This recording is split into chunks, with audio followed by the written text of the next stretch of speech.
এই ভিডিওটা তোমরা বেশি বেশি করে শেয়ার করবে। একটা ইম্পর্টেন্ট কথা নিয়ে এসেছি, ঠিক আছে?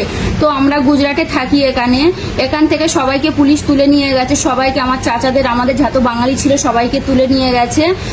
হচ্ছে তোমার কাশ্মীরে যে দুর্ঘটনা ঘটেছে তার জন্য সব বাঙালিদেরকে খুঁজে আর বাঙালিদেরকে তুলছে। কিন্তু তো আমরা তো ইন্ডিয়ান, আমরা তো কিছু করিনি, ঠিক আছে? আমরা তো ইন্ডিয়ান, আমাদের কলকাতা থেকে ক্যানিং থেকে 10 নম্বর হচ্ছে আমাদের ঘর। আমরা তো বাইরের দেশের লোক না, আমরা হচ্ছে ইন্ডিয়ান। তো আমার চাচাদের এখান থেকে তুলে নিয়ে গেছে, আমরা সব প্রমাণপত্র দিয়েছি, তাবু হচ্ছে ছাড়ছে না কাউকে, ঠিক আছে? অনেকজনকে তুলে নিয়ে গেছে, আমার চাচা ভাইরা, মামাতো ভাইরা সবাইকে তুলে নিয়ে গেছে। তো আমরা সব প্রমাণপত্র দিয়েছি, লাইট বিল দিয়েছি, আধার কার্ড দিয়েছি, তোমার হচ্ছে কিনা আইডেন্টি কার্ড দিয়েছি, তাবু ছাড়ছে না। এখানে বলা হচ্ছে মতলব আমরা এখানে যেখানে থাকি সেখান থেকে তুলে নিয়ে যাচ্ছে, নিয়ে গিয়ে বলছে তোমাদের ছেড়ে দেবো বলে এখন 2-3 দিন হয়ে আছে, এটকে রেখে দিয়েছে। তো তোমরা প্লিজ বেশি বেশি করে এই ভিডিওটা শেয়ার করবে, যাতে সবার কাছে পৌঁছাতে পারে, সবাই যাতে জানতে পারে যে কি হচ্ছে না হচ্ছে আর আমরা কোথায় এসে ফেসে আছি সেটা তোমরা ভালো করে। আমরা বিদেশে এসেছি খাটতে, ঠিক আছে? আমরা যে রোজি রোজগার করে খাই, আমরা বিদেশে এসেছি খাটতে। আমরা যাতে আমার দেশে কিছু নেই বলে বিদেশে এসে খাটতে। সুরাটে এসছি, আমরা সুরাটে থাকি। তো সুরাটে এরকম হচ্ছে, সবাইকে তুলে নিয়ে যাচ্ছে। বাংলাদেশে তোমরা বাংলাদেশিকে খুঁজো, তো বাংলাদেশিকে খুঁজে তো তোমরা এ করো, ঠিক আছে? আমরা বাঙালি হচ্ছে, আমরা হচ্ছে কলকাতায় আমাদের বাড়ি। তো আমাদের কেন তুলছো আর আমাদের কেন কিছু করছো? লেডিসদের তোলে না, জেন্টসকে তুলে নিয়ে যাচ্ছে, নিয়ে ছাড়ছে না। তা আমরা রোজি রোজগার করে খাই, আমরা যদি আমাদের যদি রোজি রোজগার যদি আমার স্বামীদের যদি তুলে নিয়ে যাও, তাহলে আমরা খাটবো কি আর খাবো কি? ঠিক আছে? আমরা বিদেশে এসেছি খাটতে। তো প্লিজ বন্ধুরা তোমরা এই ভিডিওটা বেশি বেশি করে শেয়ার করো, যাতে সবার কাছে পৌঁছাতে পারে। আর ওপর তাক যেন যায়, তোমরা একটু বেশি বেশি করে শেয়ার করো, ঠিক আছে? ভিডিওটা বেশি বেশি করে শেয়ার করুন, যাতে ওপর পর্যন্ত যায়। ওপর পর্যন্ত মানে কোন পর্যন্ত? আমাদের মুখ্যমন্ত্রী মমতা ব্যানার্জি, তার কাছে যেন পৌঁছায়, দিদির কাছে যেন ভিডিওটা পৌঁছায়, তার জন্য আপনি শেয়ার করতে বললেন। তা না হলে কি ওপর পর্যন্ত কোথায় পৌঁছাবে?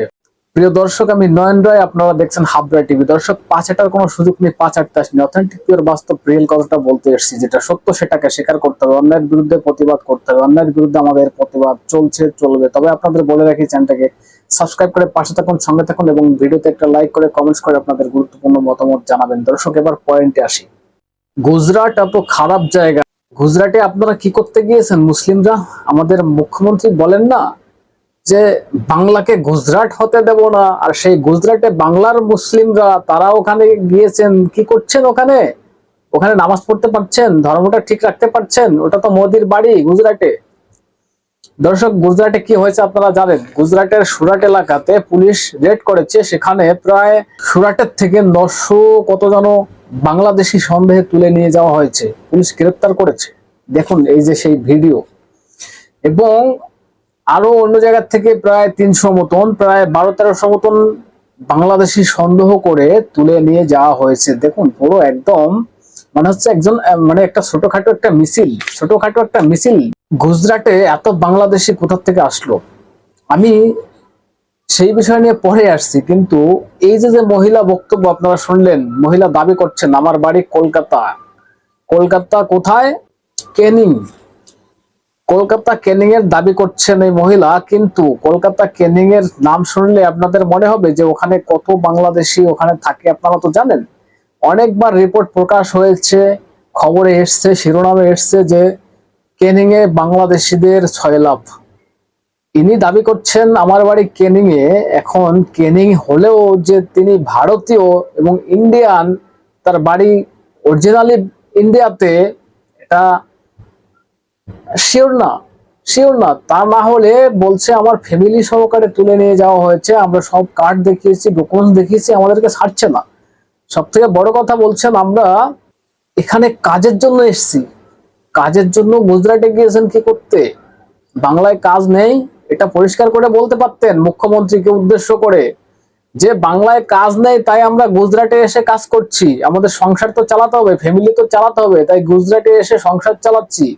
আমাদের মুখ্যমন্ত্রী বারবার বলেন বাংলাকে গুজরাট হতে দেব না, আর সেই গুজরাটে বাংলার মুসলিমরা ফ্যামিলি সহকারে নিয়ে থাকছেন। আপনারা কি করে থাকছেন? নামাজ পড়তে পারছেন? রোজা রাখতে পারছেন? ধর্মটা পালন করতে পারছেন? কেউ বাধা দিচ্ছে না তো আপনাদেরকে? মোদির বাড়ির পাশে চলে গিয়েছেন, মোদির বাড়িতে চলে গিয়েছিলেন, বলেন মানে এক কথায় মোদির ঘরে চলে গিয়েছেন আপনারা গুজরাটে। যে মুখ্যমন্ত্রী বারবার বলেন বাংলাকে গুজরাট হতে দেব না, সেই গুজরাটে বাংলার মুসলিমরা ওখানে গিয়ে কাজ করছেন, থাকছেন, যাচ্ছেন। আপনাদের তাড়িয়ে দেয়নি? বাংলাদেশ পাঠায়নি এখনো? এটা তো ভাগ্য আপনাদের। লজ্জার বাংলার মান সম্মান কোথায় গিয়ে ডুবছে। সারা ভারতবর্ষে যে প্রান্তে বাঙালি দেখবে সেই প্রান্তেই বলবে এখন বাংলাদেশি, সেই প্রান্তেই বলবে বাঙালি দেখলেই বলবে বাংলাদেশি। মুখ্যমন্ত্রী এমন তৈরি করে দিয়েছেন রাজ্যটাকে। বলুন, এবার স্বীকার করুন, এবার বলুন, এবার তো স্বীকার করুন যে বাংলায় কাজ দেয় তাই বাংলার মানুষ আমরা এখানে এসেছি। ভালো করে বলুন, মুখ্যমন্ত্রীকে উদ্দেশ্য করে বলুন। গুজরাটে গিয়ে কাজ করবেন আর আমাদের বঙ্গে এক মুখ্যমন্ত্রী রয়েছেন, তিনি বাংলাকে গুজরাট হতে দেব না।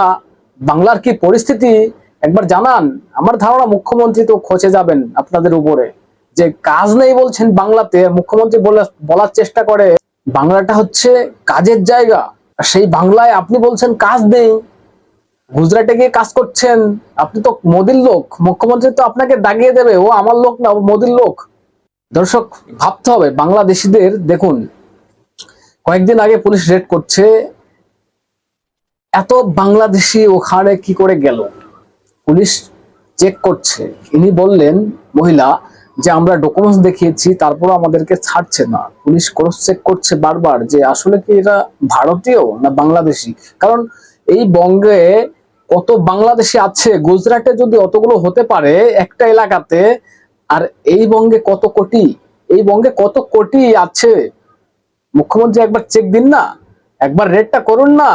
যে গুজরাটে সরকার চেক দিচ্ছে, বাংলাদেশিকে ধরার চেষ্টা করছে, আমাদের মুখ্যমন্ত্রী কোথায়? মুখ্যমন্ত্রী কি আপনি চেক দিবেন একবার বাংলায়? তাহলে দেখবেন দর্শক, এই বাংলায়, গুজরাটে তো একটা জায়গা থেকে 900, 1000, 1200, 1500 বেরিয়েছে, এই বাংলায় 15 লাখ বেরোবে। 15 লাখ বেরোবে এক এক জায়গা থেকে।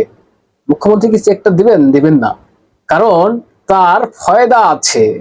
বাংলাটা এখন দেশের জন্য বিপদ।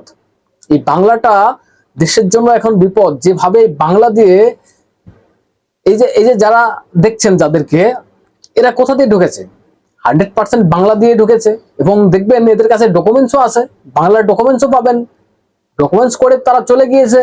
আসামে একটা সময় হতো, যখন বিজেপি সরকার ক্ষমতায় এসেছে সবকিছু টোটালি বন্ধ হয়ে গেছে। এখন এই একটা মাত্র রাস্তা খোলা আছে, বাংলা।